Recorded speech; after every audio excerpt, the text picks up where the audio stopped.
Thrift to Flip. Today I'm going to talk to you about what sold for me for the week of May 6th through the 12th. So this week was an interesting week. I did not have any sales on Mercari like previous week I did, but I am going to show you all the things that sold on Poshmark for me, and at the end of the video, as always, I'll go over all the specific numbers and let you know exactly how I did this week and whether or not I met my goals. So let's jump in to what sold. This week I sold 24 items on Poshmark. Now I say items, but actually it was 24 transactions. I did have some bundles in there, and so it was actually more than 24 items. It was 24 sales. So I had 24 sales on Poshmark this week. The first sale was this vintage 1990s, early 2000s style halter top that I found. It's just a floral print cotton halter top. I remember them from my youth being very popular. So when I saw it at the bins, I decided to go ahead and grab it and just give it a shot. To be fair, the picture that I took of it actually wasn't great. I couldn't quite figure out how to photograph it to make it actually look good because I don't have a mannequin to put my clothing on, but I thought I'd give it a go anyway and see how it did. That piece actually sold for $16. Next up is this easel. The brand is Easel tunic top, and I just really liked how it looked. I wasn't familiar with the brand. Now that I have actually researched the comps and everything, it turns out this is just like a boutique-y kind of brand. It's not like Anthro or anything, but it is a boutique brand. So I did go ahead and list this one pretty high, but I did get an offer on it for $20, which I accepted. Next is a Forever 21 sweater, and this sweater I just thought was cute, little cheetah sweater, and I had it listed I believe for $18. I got an offer for $13 and I accepted. Then I had another one of those 4 for $25 bundles. I've talked about those in previous What Sold videos. My goal with having those 4 for 25 bundles was to move out old inventory, and I have sold quite a few of them. It's been very successful. And so I'm definitely going to keep that in mind for getting old inventory out of the way in the future. But yeah, this one was another of those 4 for 25 bundles. The buyer did make me an offer for $20. I countered that for $25 and they accepted, so this bundle sold for $25.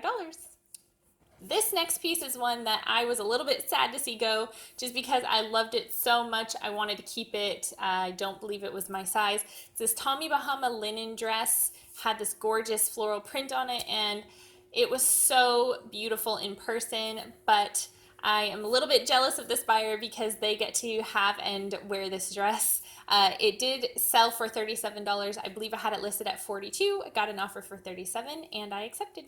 Next up is this pair of White House Black Market slacks. And these things were just a really nice pair of slacks. I usually don't sell slacks, particularly black ones. These ones were white and they had stripes, so I did pick them up when I saw them. And they did sell for $25.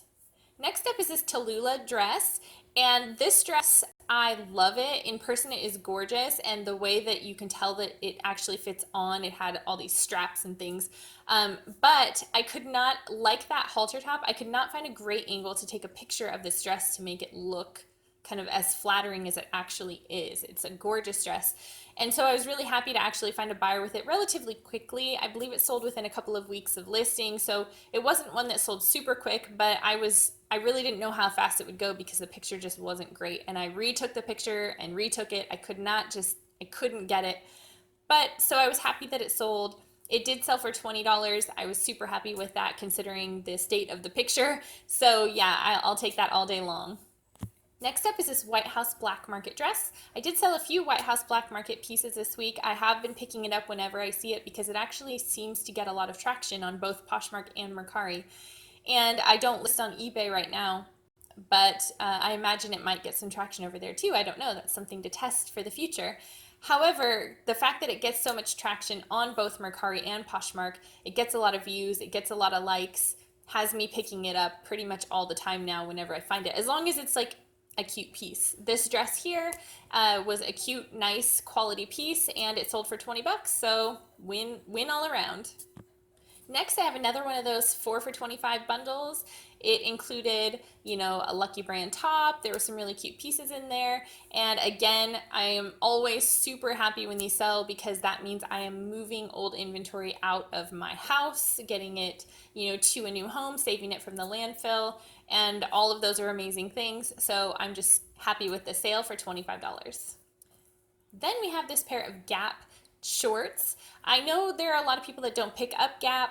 I will pick up Gap jeans and shorts if they are, certain styles, if they're boyfriend style or if they're high rise, skinny, or flare, but high rise, I will pick them up regardless of the fact that they're Gap.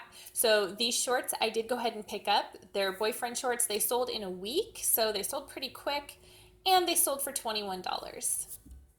Next up is another pair of Gap pants. These ones, again, it's the style. I always go style over brand, always, always style and quality over brand. That's kind of my motto. I do, of course, want to pick up great brands, but always, the style and the quality.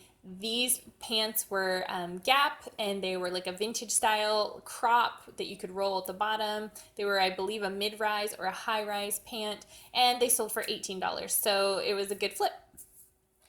Next up is a brand I had never heard of before, Soybu, and this top was just, a mixed print kind of workout top, sort of an athleisure, I guess, athleisure style top. And so this one I took a chance on because the quality felt really good, and I know athleisure stuff is pretty popular right now. And it did sell for $19, so it was a good flip. Okay, so full disclosure here on my part, when I picked up this top, I was thinking Maeve from Anthropologie, and actually the tag said Mauve. So it was two different brands, and the Mauve brand is definitely not an Anthropologie brand. So I was a little bit bummed when I got home and realized it, but I did go ahead and list it anyway, and I got a lot of attention on it, surprisingly. Even though it was a lower end brand, I had it listed for $18. Even though I was getting a lot of attention, I wasn't getting any offers or anything. And then eventually I did get an offer for $12 on this top, which I accepted. And I was happy to just actually move it out because since it wasn't Maeve, I didn't know if it would actually sell or not. And it did. So that was a happy dance for me. Next up is this Banana Republic skirt, and I love this skirt. It was like a tweed, cotton kind of tweed feeling material. It was kind of a weird blend, but it actually was really nice and high quality. And this is an older piece that I had in my closet for a long time. You can tell by the picture style, this is like my original picture style that I had when I first started. So it's been in my inventory for quite some time. So when I got an offer on this, I was more than happy to take it. It did sell for $10, which is not, super high, but I made a little bit of profit on it, and I was, again, happy to move out old inventory, so I'll take it. My third eye is itching. All right, next up, we have this Zenergy by Chico's kimono style type top. It was really stretchy. Kimonos are always kind of an enigma for me to sell because I don't really know where to list them. Poshmark doesn't really give you like a good category to list them in. So I always list them under cardigan sweaters. I don't know, seems to work. I've sold quite a few of them under that. So this is actually a full price sale, which comes along once in a blue moon. So I'm always super happy to get full price sales. This one was listed for $25, sold for $25, and it was a really fun kimono style top. And I was super happy with the full price. Next is this American Eagle, just sheer top. It was just a nice, like, classic closet piece, and I got an offer on it. I had it listed for $18. I got an offer for $12, and I accepted. This next piece is one that, again, goes with that style over brand, quality over brand type of motto that I like to live by. And the brand is Carol Little. Never heard of it before. The tag looked kind of vintagey. It looked pretty old, like 90s style, maybe even older. I would guess 90s. And it was this beautiful mixed print floral kimono style top. Saw it at the bins. I thought, I'll take a chance, pick it up, see how it does. And I listed it, and I think it sold in like 3 days, and it sold for full asking price, I believe, which was $25. So I would pick that thing up again every time So, be on the lookout. Kimonos are popular right now. Again, I mean, I sold, you can see here, back-to-back kimonos. I have sold Billabong kimonos. I've sold all sorts of them. Floral kimonos are really in right now with that boho scene. So if you see them, pick them up. They sell. Next up, we have another 4 for 25 bundle. So you can see that they're selling pretty well for me. Obviously, this is not a great strategy if you want to make money reselling because I don't make a ton of money on each thing, but I do move out old inventory. I do manage a little bit of a profit on these. Of course, I do want to make it worth my time, so I'm not going to just give things away for nothing. But obviously it's not the kind of profit that I had hoped when I made some of these bad buys at the beginning. So yeah, I'm just happy to move them out. Another 4 for 25 bundle sold and shipped and off to its new home. Next is this Maurice's tunic top. It was just a sheer tunic top, just a really lightweight, nice piece. And I believe I had it listed at $25 and I got an offer for $21 and it sold for $21. Then we have this Old Navy top. I do pick up Old Navy if the style is cute. People like Old Navy. I think there's a market for most brands out there as long as they have name recognition. Old Navy does, so I pick it up. Maybe it doesn't sell for as much as, Anthropologie, but it's a decent bread and butter style flip. This top here sold for $16. Next is a men's sale. This is a pair of Vans skinny jeans, and they were just a really nice solid piece of jean material, I guess. Pair of jeans is what I meant to say. And yeah, I got an offer on these and it was a little bit of a low ball, so I countered and they accepted my counter offer at $18. So they sold for $18. Okay, we have 3 pieces to go, so not too many more to go this week.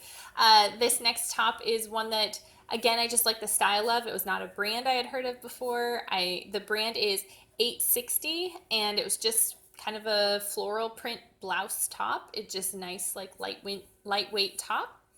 It did sell for $24. I believe I had it listed at $28, and it sold for $24, so that was a really awesome flip, actually.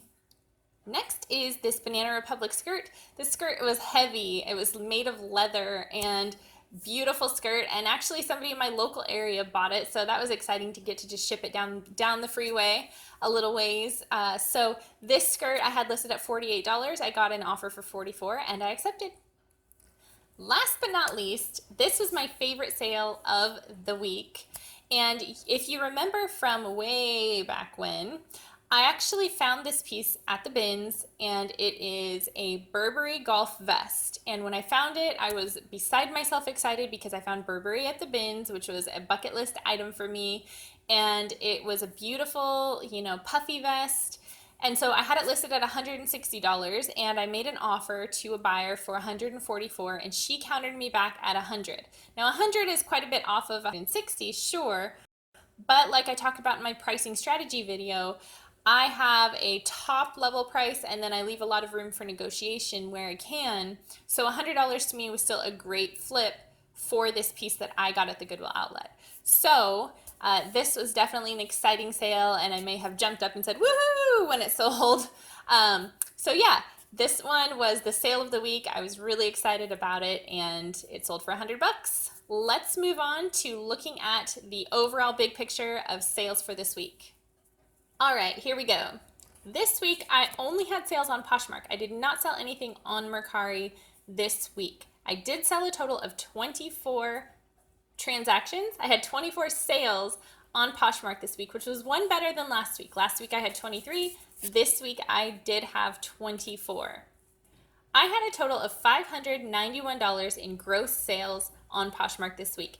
Those are sales before all of the fees and all of the cost of goods and all of that comes out. So $591 was the total that I sold on Poshmark this week. I paid $120.60 in Poshmark fees, that 20% that they take right off the top. And actually, if it's under $15, sometimes it's 30 or even more percent, depending on what you sell it for. If you sell something for $10, they take 30% because it's that flat $295. So, but overall, my total in fees was $120.60. Again, like last week, I had 6 people take me up on offers I made to them, which meant I have to pay that $1.80 in shipping charges that Poshmark makes you pay. So I had $10.80 in shipping charges that I paid for my buyers. So again, that was funny that it ended up being so close. And now that I'm looking back on it week after week after week, it's interesting to see how my sales change from week to week or don't change and are similar from week to week. This week I had 6 people take me up on offers and yeah, $10.80. After all of the fees, this week I made $459.60 on Poshmark. So that was definitely up a little bit from last week, and I think in large part that was thanks to that Burberry vest I sold. I had $20 in Poshmark fees on that, but my profit was $80 minus the dollar cost in goods. I made 79 bucks on just that sale alone, which definitely goes a long ways towards helping this week's numbers.